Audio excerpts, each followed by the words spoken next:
नमस्कार। आज की इस ऑडियो बुक में आप किसी मोटिवेशनल भाषण को नहीं बल्कि एक गहरे अनुभव को सुनने जा रहे हैं। हम एक ऐसी दुनिया में जी रहे हैं जहां दिमाग लगातार बीते कल और आने वाले कल के बीच उलझा रहता है, जहां पहचान, सफलता, प्रभाव और स्वीकार्यता की दौड़ कभी रुकती ही नहीं।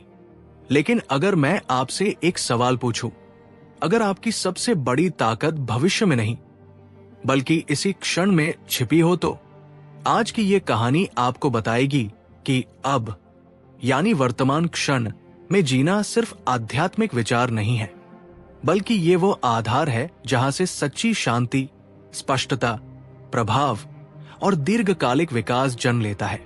इस ऑडियो बुक को अंत तक सुनिए, क्योंकि हो सकता है ये सिर्फ आपकी सोच नहीं बल्कि आपके जीने का तरीका बदल दे। जब इंसान पहली बार सफलता के बारे में सोचता है तो उसका ध्यान बाहर की दुनिया पर जाता है। नाम, पहचान, प्रभाव, प्रशंसा और भविष्य की योजनाएं। लेकिन द पावर ऑफ नाउ हमें बहुत शांति से एक अलग दिशा में ले जाती है। ये कहती है, आप जो खोज रहे हैं वो पहले से ही आपके भीतर है, इसी क्षण में। चैप्टर 1, आप अपने दिमाग नहीं है। You are not your mind. हम ज्यादातर लोग ये मानते हैं कि मैं वही हूं जो मैं सोचता हूं, यानी मेरे विचार में। लेकिन टॉले कहते हैं ये सबसे बड़ी भूल है। सच ये है, आप विचारों को देखने वाला हो, आप सोचने वाला नहीं बल्कि देखने वाला साक्षी हो। बहुत आसान उदाहरण से समझिए। कल्पना करो तुम बैठे हो और तुम्हारे दिमाग में ये आवाज चल रही है, अरे यार, कल मैंने वो गलत बात बोल दी। लोग क्या सोच रहे होंगे? अगर ये जॉब नहीं मिली तो जिंदगी खराब हो जाएगी। मुझे उससे जलन क्यों हो रही है? मैं तो बेहतर हूं ना। अब सवाल ये है, जो ये बातें सुन रहा है वो कौन है? जो ये विचारों को देख रहा है, सुन रहा है, उसकी जजमेंट कर रहा है, वो तुम हो। विचार तो एक नदी की तरह बह रहे हैं। तुम वो नदी नहीं, तुम वो किनारा हो जिससे नदी बहती दिख रही है। या साफ शब्दों में, तुम वो आकाश हो जिसमें बादल, विचार आते जाते हैं। जब तक तुम सोचते हो कि मैं मेरे विचार, तब तक दुख रहेगा, क्योंकि विचार ज्यादातर नकारात्मक, पुरानी बातें, भविष्य की चिंता, तुलना से भरे होते हैं। और ये सब बिना रुके चलते रहते हैं, जैसे रेडियो 24 घंटे ऑन हो और तुम उसे बंद ना कर सको। सीधा तरीका आजमाने का, जब भी बहुत ज्यादा सोच में डूब जाओ, रुक कर खुद से पूछो, अभी मेरे दिमाग में क्या चल रहा है? बस देखो, जज मत करो। जैसे ही तुम देखने लगोगे, तुम विचारों से थोड़ा अलग हो जाओगे। ये अलग होना ही शुरुआत है ख्याल को जानने की। चैप्टर 2, चेतना और अहंकार, कॉन्शियसनेस ईगो। अहंकार झूठा मैं, जिसे अंग्रेजी में ईगो कहते हैं। ये झूठा मैं कई चीजों से बनता है। मेरा नाम, मेरी डिग्री, पद, मेरी कमाई, बैंक बैलेंस, मेरे रिश्ते, मैं पति, पत्नी, पिता, बेटा हूं। मेरी उपलब्धियां, मैंने ये कर दिखाया, मेरी बॉडी, मेरी खूबसूरती, मेरा स्टेटस। ये अहंकार हमेशा तुलना करता है और चाहता है ज्यादा पैसे, सम्मान, पावर, बेहतर, दूसरों से अच्छा दिखना, ऊपर, सबसे ऊपर होना। इसलिए ये कभी खुश नहीं होता, क्योंकि जैसे ही कुछ मिल जाता है वो और चाहने लगता है। सबसे मार्मिक बात ये, जब कोई तुम्हारी आलोचना करता है तो असल में दर्द तुम्हें नहीं होता, तुम्हारे इस झूठे मैं को चोट लगती है। असली तुम, चेतना साक्षी को कोई चोट नहीं पहुंचा सकता। वो तो हमेशा शांत, पूरा और अप्रभावित रहता है। उदाहरण, कोई कहे तू तो कुछ भी नहीं करता, निकम्मा है। अगर तुम अहंकार से चिपके हो तो लगेगा जैसे पूरी पर्सनैलिटी पर हमला हुआ। अगर तुम साक्षी बन गए हो तो सिर्फ एक विचार दिखेगा, अच्छा ये तो किसी ने कहा, और तुम उस विचार को आने जाने दोगे। दर्द बहुत कम या शून्य। संक्षेप में दोनों अध्याय का सार, तुम अपने विचार नहीं हो, तुम विचारों को देखने वाली चेतना हो। तुम अहंकार नहीं हो, अहंकार एक बनावटी, नकली मैं है जो कभी संतुष्ट नहीं होता। तुम शुद्ध चेतना, वो जगह जहां कोई दुख, डर, तुलना नहीं होती। चैप्टर 3, आप वास्तव में कौन है। You are not a story, not an identity, you are the silent awareness. हम सबके मन में एक मैं कौन हूं की पूरी कहानी चलती रहती है। मैं ऋतिक हूं, जोधपुर से, स्टूडेंट बिजनेसमैन। मैं वो लड़का लड़की हूं जिसका बचपन मुश्किल था। मैं वो इंसान हूं जिसने बहुत मेहनत की लेकिन सफलता नहीं मिली। मैं वो हूं जो हमेशा अकेला महसूस करता है। टॉले कहते हैं, ये सारी कहानियां झूठी है, ये सिर्फ विचारों का संग्रह है जो समय के साथ बनती गई है। ये तुम नहीं हो, तुम असल में हो वो शांत, चुप जागरूकता, साइलेंट अवेयरनेस जो इन सारी कहानियों को, इन सारे विचारों को, इन सारे भावनाओं को देख रही है। ये जागरूकता कभी बदलती नहीं, कभी जन्म नहीं लेती, कभी मरती नहीं। ये हमेशा यहां और अभी मौजूद रहती है। चाहे तुम खुश हो, दुखी हो, सो रहे हो या जाग रहे हो। एक छोटा सा प्रयोग करके देखो। अभी इसी पल आंखें बंद करो या खुली रखो, कोई फर्क नहीं। अभी जो भी महसूस हो रहा है, शरीर में सांस, आवाजें, विचार, कोई हल्की बेचैनी, बस उसे देखो। अब पूछो, ये सब देख कौन रहा है? जो जवाब आएगा वो शब्द नहीं होगा, बस एक शांत, खाली, जागरूक स्पेस महसूस होगा। यही तुम हो, असली तुम। चैप्टर 4, मानसिक दर्द का शरीर, द पेन बॉडी। हर इंसान के अंदर एक तरह का दर्द का जमा हुआ ढेर होता है। इसे टॉले पेन बॉडी कहते हैं। ये दर्द कहां से आता है? बचपन में मिली चोटें, डांट, उपेक्षा, तुलना, रिश्तों में धोखा, ब्रेकअप, अपमान, असफलताएं, शर्मिंदगी, डर की पुरानी यादें। ये दर्द अकेला नहीं रहता, वो इकट्ठा होता जाता है और एक अदृश्य ऊर्जा का शरीर बन जाता है। और ये पेन बॉडी जीवित रहना चाहता है, इसलिए वो समय समय पर जागता है। कैसे जागता है? जब कोई छोटी सी बात पुराने दर्द को छू लेती है, ट्रिगर हो जाती है, तो पेन बॉडी अचानक बहुत बड़ा हो जाता है और तुम्हारे पूरे व्यवहार पर कब्जा कर लेता है। तुम बिना वजह गुस्सा हो जाते हो, रोने लगते हो, चिड़चिड़े हो जाते हो या खुद को पीड़ित महसूस करने लगते हो। उदाहरण, पार्टनर थोड़ी देर लेट हो गया, अचानक पुराना मुझे कोई महत्व नहीं देता वाला दर्द जाग गया, तुम चिल्लाने लगे या उदास हो गए। बॉस ने हल्की सी आलोचना की, पुराना मैं कभी काफी अच्छा नहीं हूं वाला दर्द जागा, तुम पूरा दिन खराब मूड में रहे। समाधान क्या नहीं है? लड़ना, खुद से कहना मुझे गुस्सा नहीं आना चाहिए, दबाना, इग्नोर करना, दूसरों पर निकालना। असल समाधान है सिर्फ देखना और स्वीकार करना।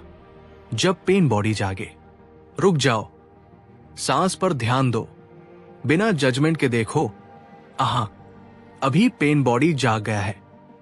महसूस करो वो दर्द शरीर में कहाँ है, सीने में भारीपन, गले में गांठ। बस उसे होने दो, लड़ो मत।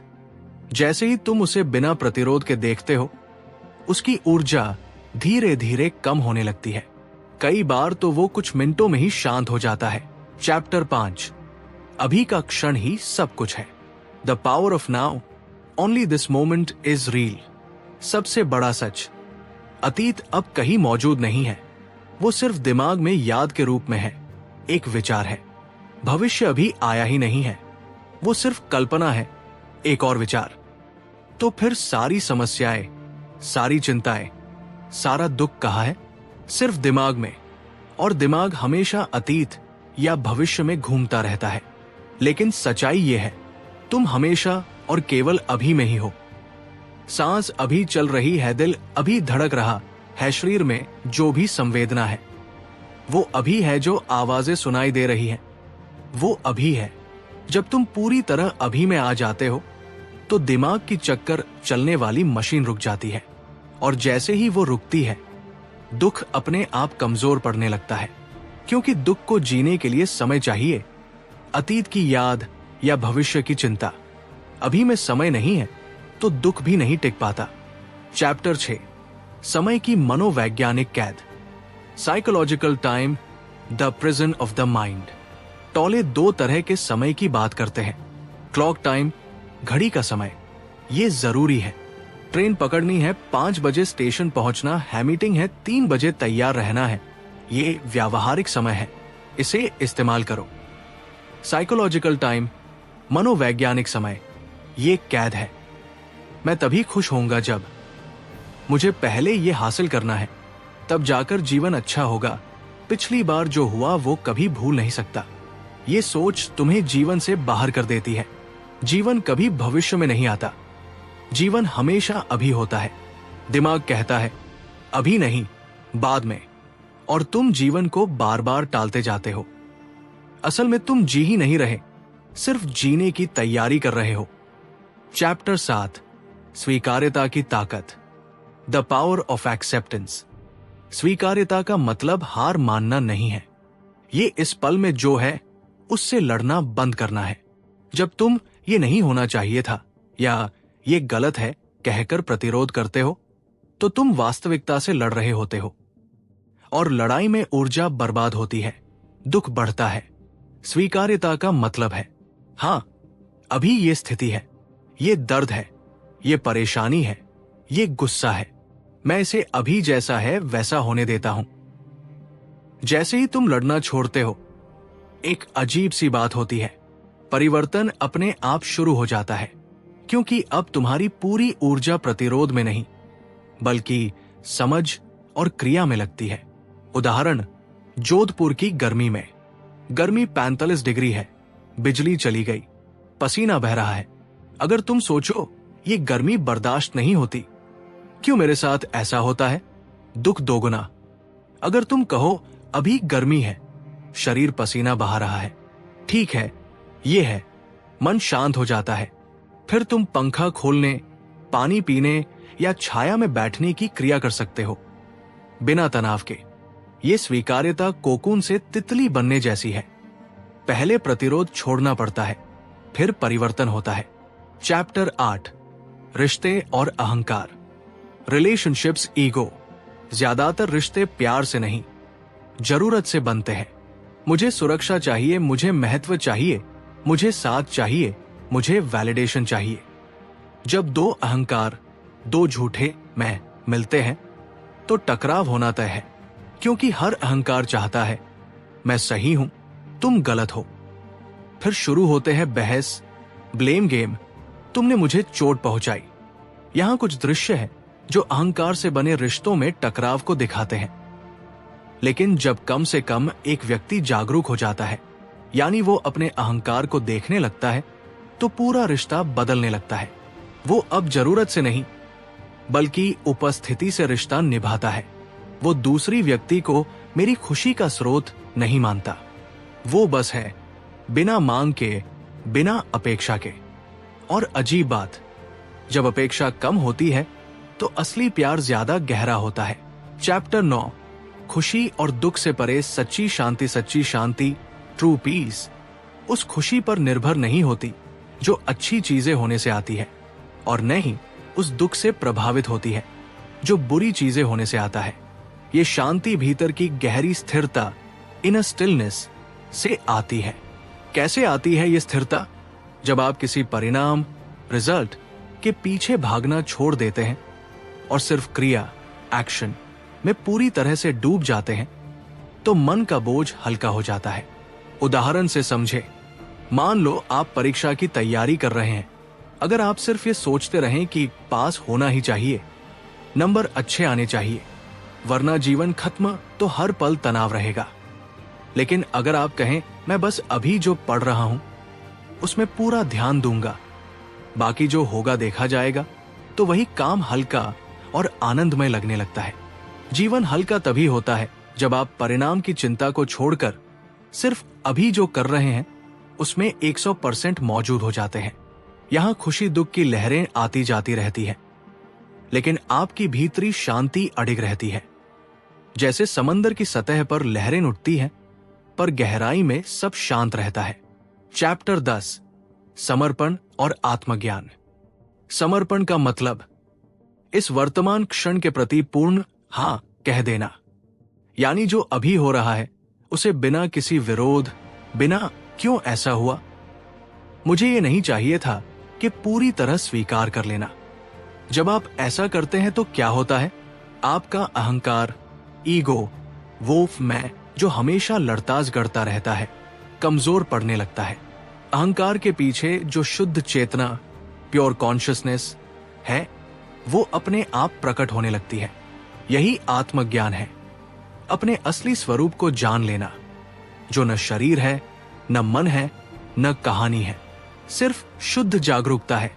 एक छोटा प्रयोग करके देखें। अभी इस वक्त जो भी भावना या स्थिति है, गुस्सा, बेचैनी, थकान या खुशी भी, उसे सिर्फ देखें, बिना ये कहे कि ये गलत है या मुझे ये पसंद नहीं। बस अंदर कहें, हाँ ये अभी है। देखना कि कुछ ही पलों में उस भावना का बोझ हल्का होने लगता है। यही समर्पण का जादू है। संक्षेप में दोनों का सार, सच्ची शांति, परिणाम की चिंता छोड़कर क्रिया में पूरी तरह जीना, आत्मज्ञान, वर्तमान क्षण को 100% हाँ कह देना, अहंकार कमजोर, शुद्ध चेतना का अनुभव, दोनों का एक ही लक्ष्य है, अब में जीना। क्योंकि जीवन केवल अभी में ही है, बीता हुआ सिर्फ याद है, आने वाला सिर्फ कल्पना। अभी में जीना शुरू करो, बाकी सब अपने आप खूबसूरत हो जाता है। Final closing, audio book ending. अगर आपने इस पूरी ऑडियो बुक को सुना है तो आप समझ चुके हैं, आपको कहीं जाना नहीं है, कुछ बनना नहीं है, कुछ साबित नहीं करना है, बस अभी में आना है। क्योंकि अभी जीवन है, अभी शांति है, अभी शक्ति है।